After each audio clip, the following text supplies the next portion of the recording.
चलिए आज हम लोग पार्ट 5 वीडियो लेकर आ रहे हैं। जैसा कि इंडियन ज्योग्राफी में हम लोग पढ़ रहे हैं उत्तरी विशाल मैदान। आपको स्पष्ट करने कल ये शुरू किए थे। आप देखिए अच्छा से वीडियो, सब्सक्राइब कीजिए, लाइक कीजिए और लोगों तक इसे शेयर भी कीजिए, घंटी भी बजाइए। बहुत सारा कुछ है इसमें फंक्शंस।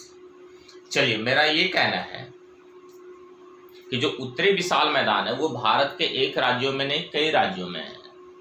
पंजाब जो क्षेत्र है, 5 नदियों की भूमि है। पंजाब 5 नदियों की भूमि। कौन कौन सी नदी? सतलज, ब्यास, रावी, चेनाब, झेलम। और फिर वो सभी नदियां सिंधु में मिलती है। तो वो संपूर्ण क्षेत्र जो पंजाब है, भारत पाकिस्तान में फैला हुआ, वो सिंधु का मैदान कहलाता है। सिंधु का मैदान, बीच में गंगा का मैदान। जो गंगा का मैदान है वो उत्तराखंड में, उत्तर प्रदेश में, इसके बाद दिल्ली वाला क्षेत्र में, कुछ राजस्थान, पंजाब, कुछ राजस्थान, फिर नीचे आते हैं उत्तर प्रदेश, बिहार और फिर पश्चिम बंगाल में, और झारखंड का कुछ भाग जो कि कहा जाता है साहेबगंज के आसपास का क्षेत्र। तो इसमें गंगा का मैदान का क्षेत्र है। और जो उत्तरी भाग है, ये उत्तरी पूर्वी भाग है, वो ब्रह्मपुत्र वाला नदी के द्वारा बनता है। तो मुख्य रूप से उस मैदान का निर्माण असम में और फिर जो अपना पड़ोसी देश है बांग्लादेश में हुआ है। तो हम लोग कह सकते हैं कि जो उत्तरी विशाल मैदान है वो भारत के 2 पड़ोसी देशों अर्थात पश्चिम में पाकिस्तान और पूरब में बांग्लादेश और अपना देश मध्य में फैला हुआ है। इस मैदान का टोटल विस्तार लगभग 7 लाख वर्ग किलोमीटर क्षेत्र पर है। 7 लाख वर्ग किलोमीटर क्षेत्र। इस मैदान को हम लोग दुनिया का सबसे उपजाऊ मैदान कहते हैं, जहां जलोढ़ की गहराई लगभग 2000 मीटर है। उत्तरी विशाल मैदान का सबसे ज्यादा विस्तार अपने भारत में ही है। चौड़ाई के दृष्टिकोण से इसका 150 किलोमीटर से अधिक चौड़ा है ये मैदान। अधिकतम चौड़ाई इसका इलाहाबाद के समीप उत्तर प्रदेश में है, क्योंकि इसके दाईं ओर से इसमें आकर के मिलने वाली नदी है सदा नीरा, यमुना, इसलिए वहां पे मैदान की चौड़ाई थोड़ा अधिक हो जाती है। उत्तरी विशाल मैदान में गंगा यमुना का द्वाब एक महत्वपूर्ण द्वाब है। और पंजाब का क्षेत्र में जो सिंधु का मैदान है, पंचनद प्रदेश से जो बना है, वहां पे बिष्ट, बारी, रचना, छाछ द्वाब है और लास्ट में सिंधु सागर द्वाब है। यानी 5 द्वाब वहां भी पाए जाते हैं। द्वाब 2 नदियों के बीच के भाग को द्वाब कहते हैं। तो आगे हम लोग देखते हैं, फिर मैप पे हम लोग बात करते हैं। जो मैप है, मैप को निकालते हैं। आप देखिए कि मैप किस तरह से मैदान का है। देखिए, ये उत्तरी विशाल मैदान है, देख रहे हैं ग्रीन कलर, ये उत्तरी विशाल मैदान ये यहाँ पे दिख रहा है। ठीक है, कोई डाउट नहीं, अच्छा सा आपको सब दिखाई पड़ रहा है। तो ये उत्तरी विशाल मैदान का क्षेत्र है। जैसा कि हम लोग पहले देखे हैं, ये पाठ पढ़ चुके हैं। उत्तरी विशाल मैदान देखिए, ये पाकिस्तान बॉर्डर से लेकर के यहाँ तक फैला हुआ है। चलिए ठीक है, आगे देखते हैं।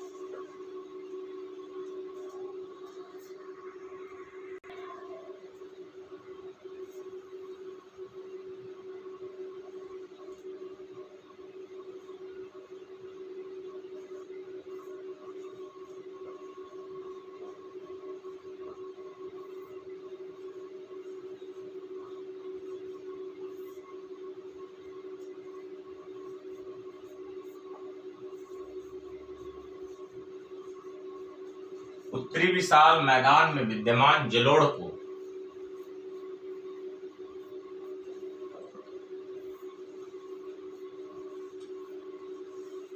निम्न भागों में वर्गीकृत करते हैं। निम्न वर्गों में वर्गीकृत करते हैं।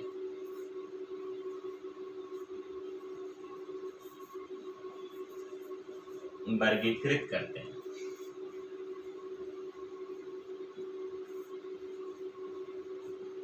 क्या क्या है?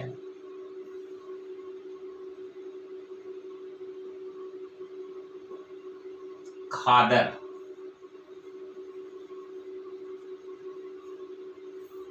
एग्जाम में पूछा जाता है खादर। बांगर,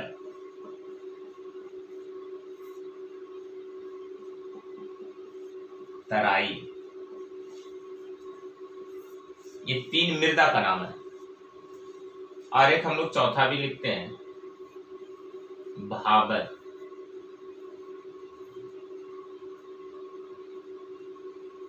सर्वाधिक उपजाऊ, सर्वाधिक उपजाऊ,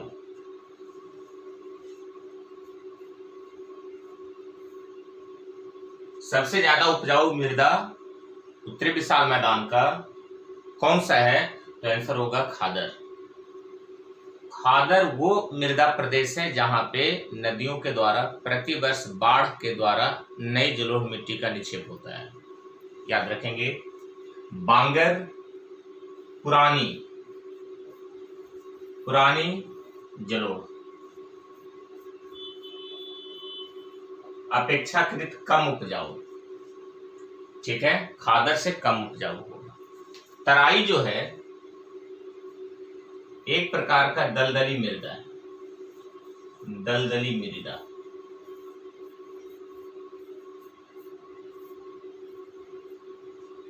और भाबर जो है कंकड़ीला पथरीला,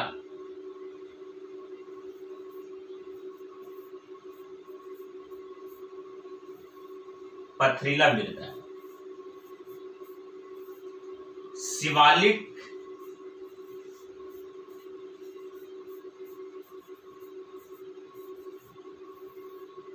के समीप,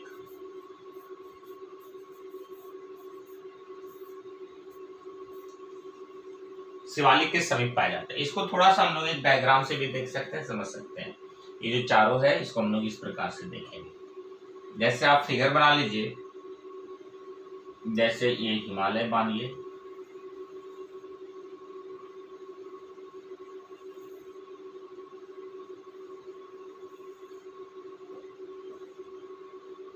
तो गंगा नदी इधर से निकल के बह रही है,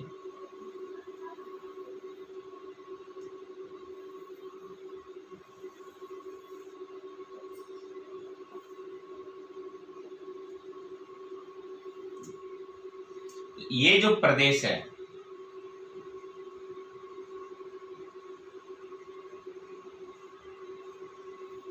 मैदानी प्रदेश, यही है मैदानी प्रदेश। एक नंबर ये हुआ, 2 नंबर ये, 3 नंबर ये, और ये चौथा नंबर का हुआ। यानी ये हो गया नीचे वाला खादर, ये खादर हुआ, ये बांगर हुआ, ये तराई हुआ, और ये भाबर हुआ। तो इस प्रकार से हम लोग जान रहे हैं खादर, बांगर, तराई और भाबर, जो यहाँ पे आपको दिखाए हैं, यही चीज बंटवारा यहाँ पे किया गया है या बांटा गया है। यही है उत्तरी विशाल मैदान, उत्तरी विशाल मैदान।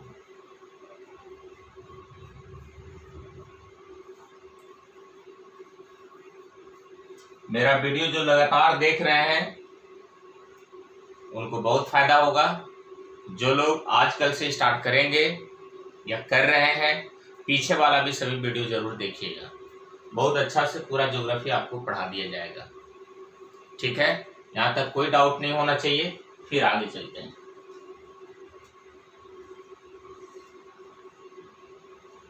अब एक और फिगर आपको दिखाना हम चाहते हैं, उस फिगर से और भी स्पष्ट होगा।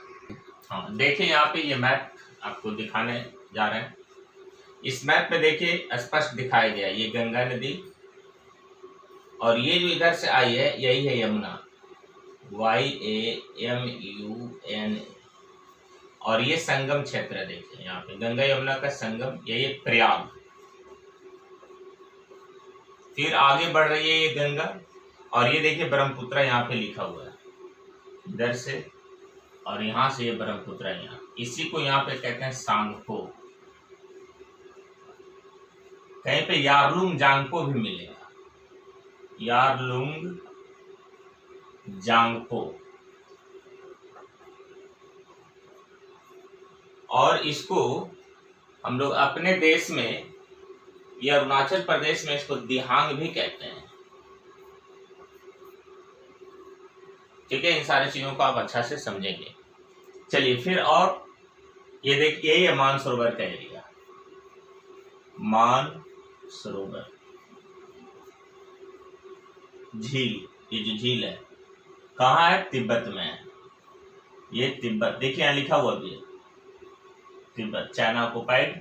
और ये जो है सिंधु है, देखिए इंडस लिखा हुआ है, सिंधु पाकिस्तान वाला क्षेत्र है।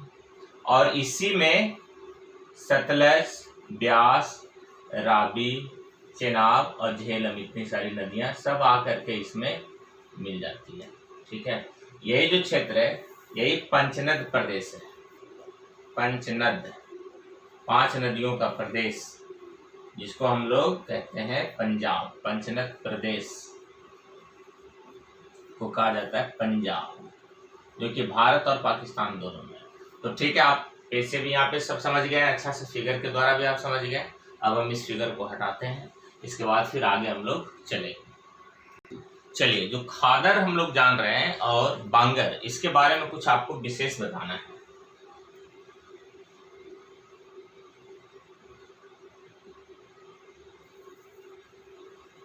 ये गंगा नदी और ये यमुना नदी, जैसा कि अभी फिगर में दिखाए थे, यही है प्रयागराज। प्रयागराज। अब इधर को चलते हैं, गंगा नदी से लेफ्ट, तो यहाँ पे मिलेगा ये पर्वत वाला क्षेत्र। तो जो पहला पार्ट है यही है खादर, इसी को हम लोग बोलते हैं खादर। और जो ये भाग है ये है बांगर। तो खादर और बांगर में, खादर के बारे में बता चुके हैं, सर्वाधिक उपजाऊ मिट्टी। खादर सर्वाधिक उपजाऊ,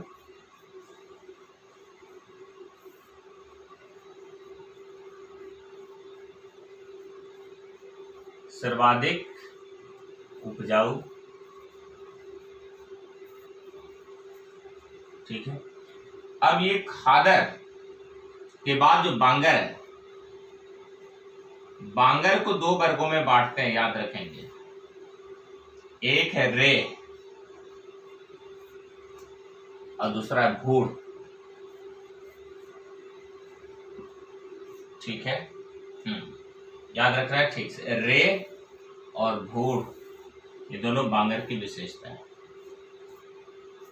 ये ऊसर मृदा है, ऊसर मृदा। ठीक है, यानी उपजाऊ कम है। रेह जो है कम उपजाऊ मृदा है। ठीक है, याद रखेंगे, मृदा है, ऊसर मृदा है और नमकीन और सफेद कलर में, जहां पे बरसात का पानी नहीं पहुंचता है वहां पे विकसित होता है। रेह को कहीं कहीं कल्लर भी कहा जाता है, कल्लर मृदा। ठीक है, भूड़ भी वैसा ही है, भूड़ मृदा भी कुछ वैसा ही मृदा है, जो कि बालू का ढेर के रूप में जाना जाता है। यानी ये भी अनुपजाऊ मृदा है, बालू का ढेर है ना, बालू का ढेर के रूप में, ढेर के रूप में पाया जाता है, यानी देखने को मिलता है, देखने को मिलता है।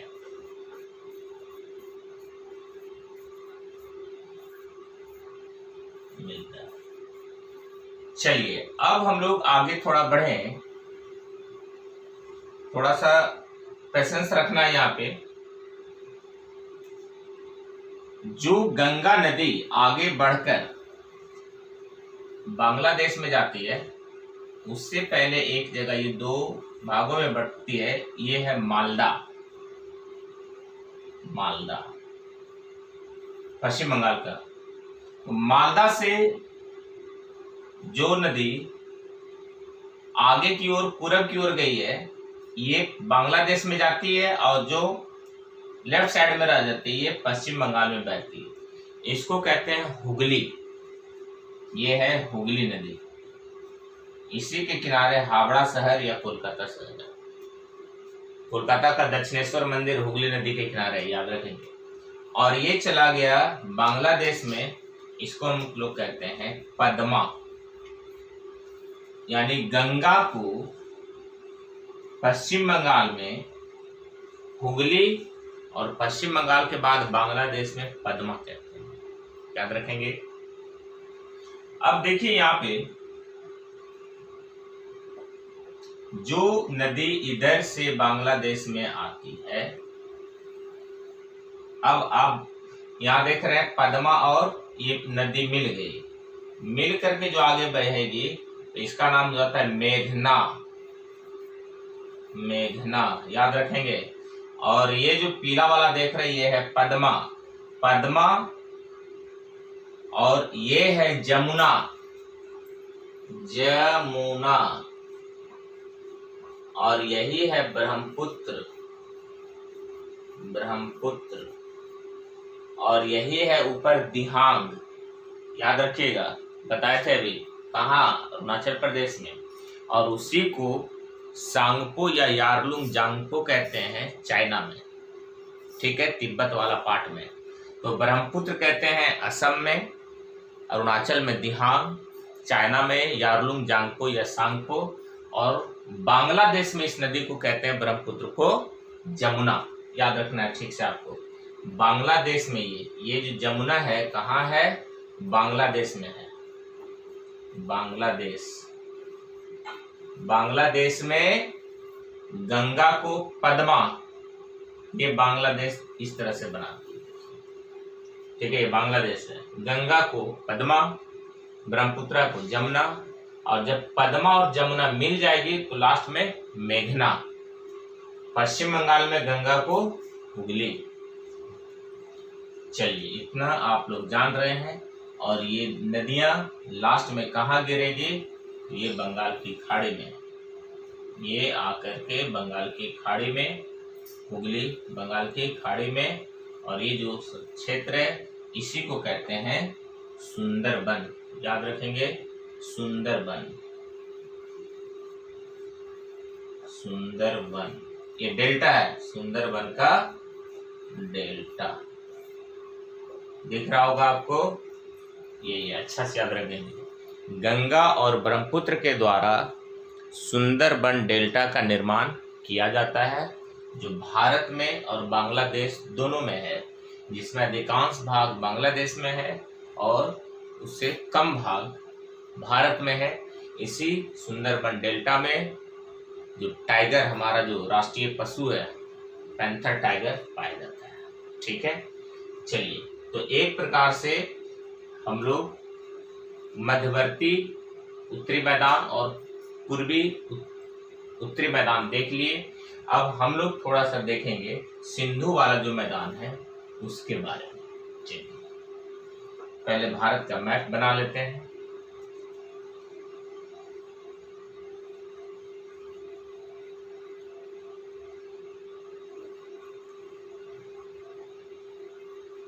बस इतना से ही काम चल जाएगा हम लोग।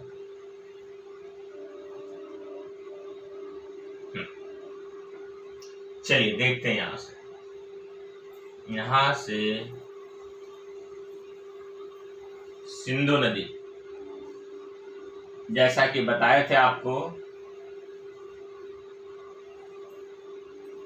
काराकोरम लद्दाख जास्कर, यही ना जास्कर,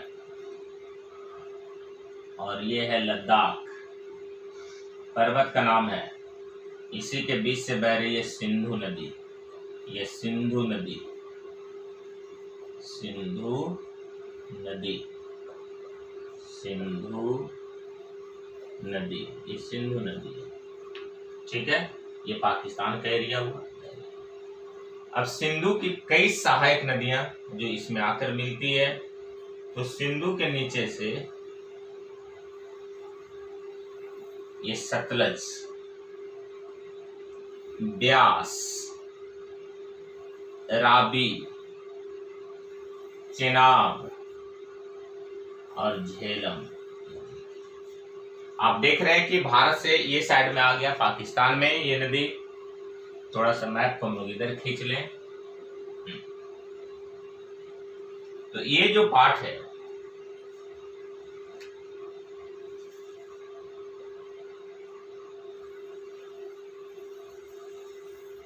पंजाब, पाकिस्तान में भी पंजाब, हिंदुस्तान में भी पंजाब।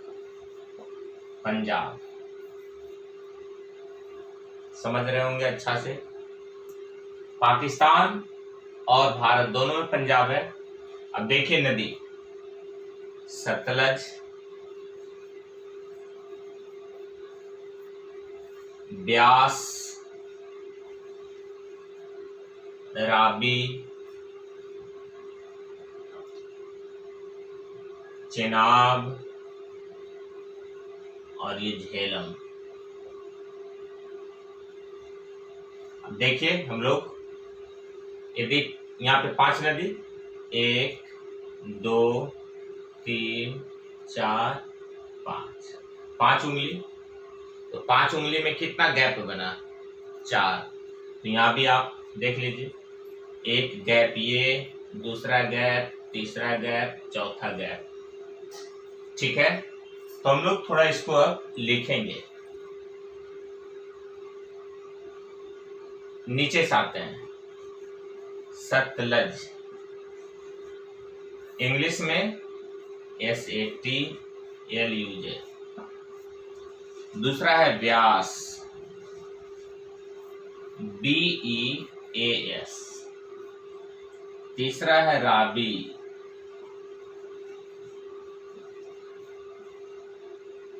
हिंदी में राबी। चौथा है चेनाब।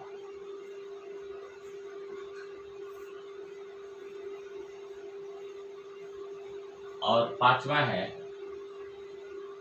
पांचवा बोलिए, 1 2 3, झेलम।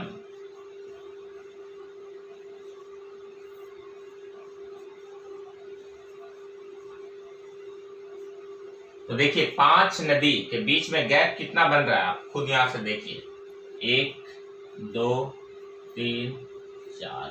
यही जो 4 गैप है इन 5 नदियों के बीच में,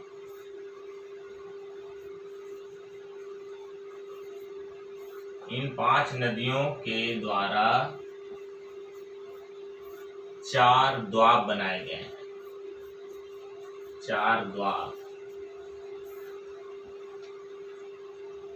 का निर्माण किया गया है, का निर्माण किया गया है।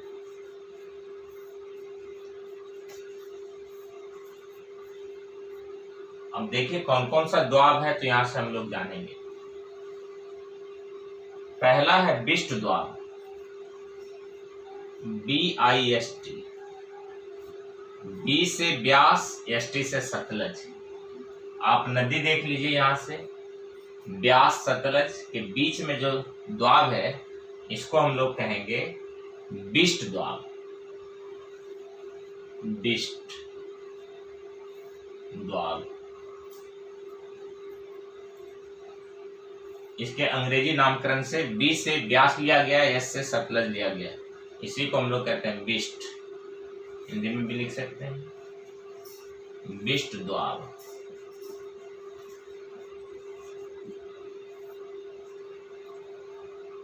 पढ़ना होगा, समझना होगा, तब एग्जाम में फायदा होगा। बहुत ज़्यादा मोटिवेशनल क्लास की ज़रूरत नहीं है, मन दाब करके पढ़िए। बार बार कहेंगे, हर वीडियो में ये बात हमारा रहता है। बहुत कुछ मोटिवेशन से, पर डे आपको मोटिवेशन सुनने का मन करेगा। 30 दिन में यदि आप 30 मोटिवेशन सुनते हैं, पालन एक भी नहीं होगा। लेकिन 30 दिन में 30 वीडियो देखेंगे तो 30 चीज़ को सीखेंगे जरूर। इसलिए देखना है वीडियो, समझना है, पूछना है। हम तो ये भी कहते हैं कि यदि प्रॉब्लम है तो हमें कॉल भी कीजिए। ठीक है, 2 लाख से अधिक लड़कों को पढ़ाने का अनुभव है और सफल हो रहे हैं। ठीक है, डंका बजता है स्टूडेंट्स का। आज भी कई फोन्स आए हैं कि सर मेरा सिलेक्शन हुआ है, मेरा सिलेक्शन हुआ है। मिठाई खाने का तांता लग जाता है, लेकिन पढ़ने के बाद मोटिवेशन से कुछ होना नहीं है। नो बकवास वीडियो। चलिए देखते हैं आगे। बिष्ट के बाद बारी द्वाब। बारी देखिए, यहां से आप समझ जाइएगा, B से ब्यास, समझ रहे हैं, और R से राबी। ब्यास और राबी के बीच में बारी द्वाब है, बारी द्वाब, बारी द्वाब, इसको हम लोग कहेंगे बारी। बारी द्वाब किस राज्य में? आंसर पंजाब। बिष्ट द्वाब किस राज्य में? आंसर पंजाब। ठीक है, सब वहीं पे मिलेगा। तीसरा देखिए रचना है, तो रचना आर सी से बनेगा, रचना द्वाब, RACHNA, आर से राबी, सी से चनाब। देखिए राबी और चनाब के बीच में रचना होगा, रचना, रचना द्वाब। और लास्ट में छाछ द्वाब, छाछ, लास्ट में छाछ, CHAJ, छाछ, सी से चनाब और जे से झेलम, इसको बोलते हैं छाछ द्वाब, छाछ, छाछ द्वाब। ठीक है, तो इस तरह से हम लोग देख लिए पंजाब के मैदान इन द्वाबों से बने हुए हैं। और लास्ट में जो है ये सभी नदियां किसमें मिलती है? देखिए यहाँ पे सिंधु में आकर के मिलती है, तो इसको कहते हैं, सिंधु के द्वारा जो बनता है सिंधु सागर द्वाब, याद रखिएगा, सिंधु सागर द्वाब, सिंधु सागर द्वाब। यानी पंजाब की जो नदियां हैं, इन नदियों के द्वारा सिंधु सागर द्वाब का निर्माण किया जाता है, सिंधु के मिलने से, सिंधु सागर द्वाब। ठीक है, तो सभी लोग आप पश्चिम वाला जो पार्ट है उत्तरी विशाल मैदान का, उसके बारे में बहुत कुछ आप जान गए। ठीक है, तो हम लोग आज मैदान भी फिनिश कर लिए। जरूर अच्छा से वीडियो देखिए और समझिए। ऐसा है कि कल जो है हम लोग प्रायद्वीपीय भारत शुरू करेंगे वीडियो 6 में, तो उससे पहले मैं ये बता दूं कि कल ये जो 2 टॉपिक्स पढ़े हैं भौतिक विभाजन भारत का, तो इसका कुछ क्वेश्चंस पहले करवा देंगे, उसके बाद से फिर अगला 6 नंबर वीडियो बनेगा। Okay, thank you.